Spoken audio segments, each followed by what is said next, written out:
মাদারীপুরের রাজৌরের ঢাকা বরিশাল মহাসড়কে কালীবাড়ি আইল্যান্ডের সামনে কাভার্ড ভ্যানের চাপায় দুই বন্ধু নিহত হয়েছেন। নিহত দুইজন রাজৌর উপজেলার আমগ্রামের বাসিন্দা। এই ঘটনায় এলাকার শোকের ছায়া নেমে এসেছে। ঘটনাটি ঘটে আজ বুধবার।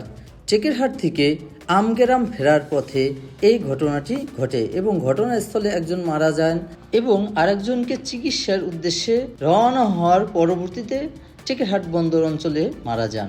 নিহতরা হলেন স্বর্ণ ব্যবসায়ী পলাশ গাইন এবং অপরজন হচ্ছেন বিপ্লব সরকার ভ্যান চালক। নিহত দুজনেরই বাসা আমগ্রামের দক্ষিণ পাড়ায়।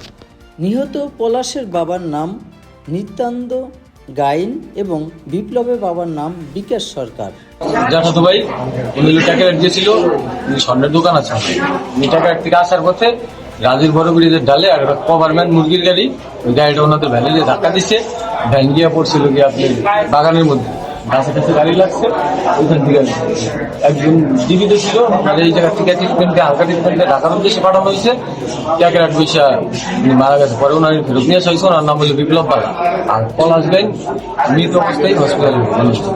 এই ঘটনাটা ঘটলো কখন? ঘটনাটা ঘটছে আনুমানিক 4:30 দিকে রাজুর বড় ব্রিজের ঢালে আইল্যান্ডের পাশে।